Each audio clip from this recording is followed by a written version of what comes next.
Berikutnya, di segmen ini kita akan mengetahui pendalaman visi misi dari para paslon atas pertanyaan berbeda yang diajukan oleh tim panelis kepada masing-masing pasangan calon. Kita akan mulai pertanyaan kepada calon Bupati nomor urut 1. Baik, Bapak sudah siap? Subtema penanggulangan KKN. Salah satu faktor penghambat kinerja pembangunan dan pencapaian tata kelola pemerintahan yang baik atau good governance adalah praktek korupsi, kolusi, dan nepotisme atau KKN. Dari aspek pencegahan, Konawe Selatan memperoleh capaian skor indeks pencegahan korupsi oleh KPK sebesar 60. Capaian yang sudah membaik meskipun belum ideal. Pertanyaannya, apa langkah konkret paslon dalam pencegahan KKN di Kabupaten Konawe Selatan yang dapat menjamin terwujudnya penyelenggaraan good governance? Sudah siap Bapak? Waktu Anda 1 menit 30 detik dimulai sejak Anda berbicara, silakan. Baik, terima kasih. Pertanyaan yang bagus. Jadi memang tantangan ke depan pemerintahan ini adalah bagaimana mencegah, memproteksi diri pemerintah ini dari kolusi, korupsi, nepotisme. Hari ini Konawe Selatan sudah mulai membaik, insya Allah ketika kami diberikan amanah menjadi Bupati Konawe Selatan, langkah-langkah strategisnya adalah mempererat koordinasi dengan pihak berwenang seperti BPK, KPK, dan kemudian BPKP, kemudian melakukan pelatihan kepada teman-teman aparatur sipil negara untuk lebih memahami porsi dan tupoksinya dalam mengerjakan ataupun melakukan kewenangannya. Yang terakhir, melibatkan partisipatif masyarakat untuk senantiasa mengawasi daripada perencanaan pembangunan, pelaksanaan pembangunan yang ada di Bumi Konawe Selatan.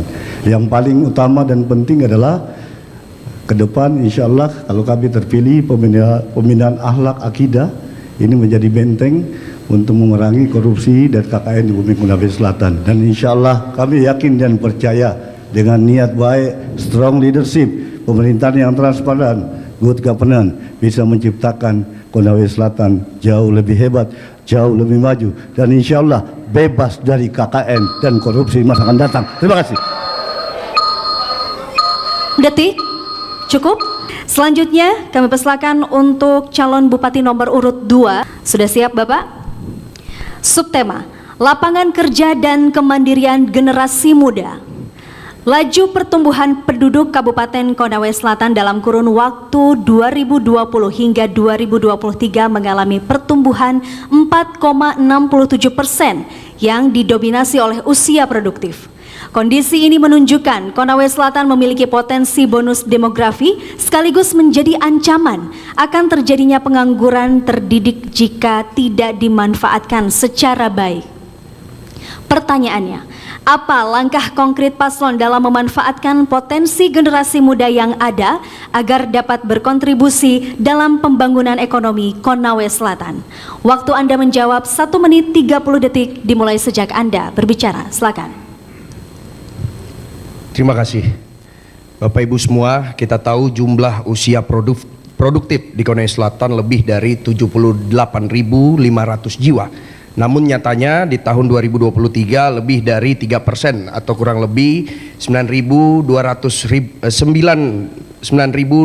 orang masyarakat di Konsel masih menganggur.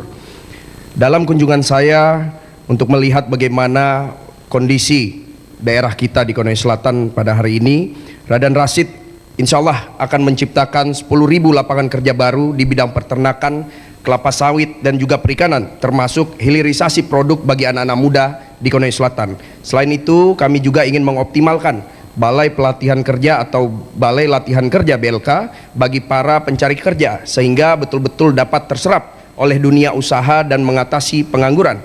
Yang ketiga, yang paling penting ini sebenarnya adalah komitmen pemimpin untuk betul-betul memahami akar permasalahan yang terjun langsung untuk mengatasi permasalahan pengangguran.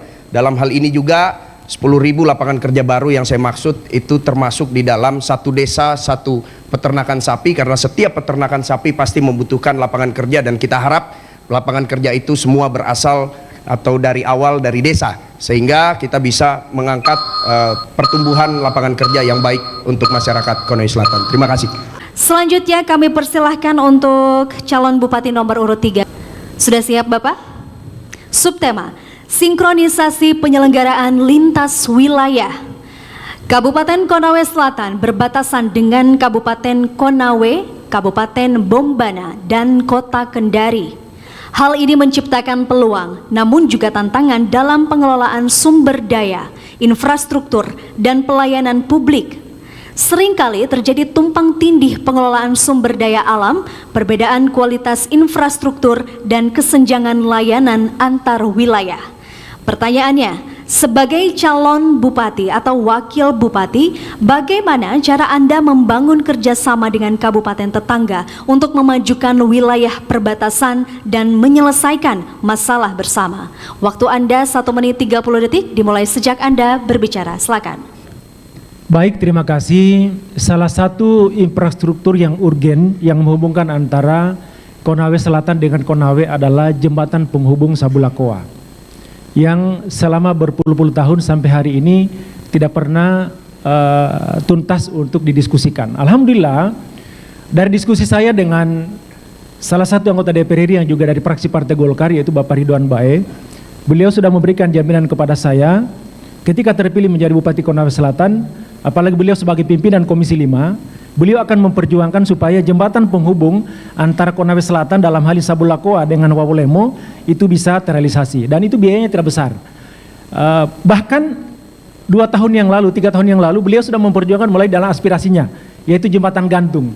Jadi untuk saat ini koneksivitas antara wilayah dari Konawe Selatan ke Konawe tanpa melalui sungai itu sudah bisa. Nah, tugas saya adalah bagaimana berkomunikasi dengan bupati yang baru di Konawe nanti untuk sama-sama kita mengajukan bahwa ini adalah jalur transportasi ekonomi yang sangat penting antara Konawe dengan Konawe Selatan. Insya Allah ketika ini terwujud, maka beberapa potensi-potensi baik yang ada di Konawe maupun yang ada di Konawe Selatan itu bisa kita saling bertukar. Contoh misalnya penjual jagung yang ada di Konawe itu, yang di Pundidaha, itu sumbernya dari Sabulakoa, sehingga mereka tidak harus menyeberang lagi sungai menggunakan sampan, tetapi sudah bisa menggunakan motor atau kendaraan roda 4. Saya kira itu. Waktu habis, dan kami persilakan untuk calon bupati nomor urut 4. Sudah siap Bapak? Subtema, penegakan hukum dan keamanan daerah atau Kamtikmas. Saat ini Kabupaten Konawe Selatan menghadapi pertumbuhan jumlah pengangguran di kalangan usia produktif yang dapat menimbulkan masalah ekonomi, sosial, dan kerawanan keamanan dan ketertiban. Pada tahun 2023, jumlah tindak pidana yang dilaporkan di Polres Kabupaten Konawe Selatan tergolong masih cukup tinggi. Pertanyaannya, dengan rasio petugas keamanan terhadap jumlah penduduk yang belum ideal saat ini, bagaimana strategi Anda untuk membangun sistem keamanan yang efektif dan terpadu untuk mencegah dan menangani berbagai potensi gangguan keamanan dan ketertiban di wilayah Konawe Selatan? Waktu Anda menjawab 1 menit 30 detik dimulai sejak Anda berbicara. Silakan. Baik, terima kasih.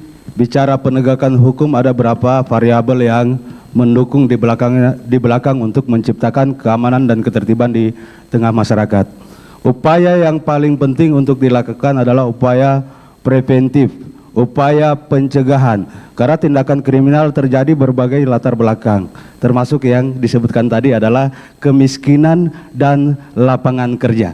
Maka pasangan nomor urut 4 apabila ke depan terpilih menjadi bupati, maka selain kerjasama dengan para penegak hukum di daerah, maka hal yang akan dilakukan adalah upaya pencegahan dengan menciptakan lapangan kerja yang seluas-luasnya.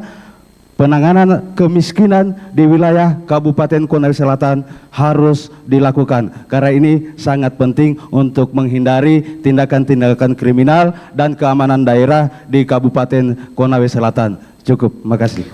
Baik Bapak dan Ibu, ini saatnya untuk memberikan apresiasi kepada calon Bupati nomor 1, 2, 3, dan 4. Baik, cukup Bapak dan Ibu, terima kasih. Kami persilakan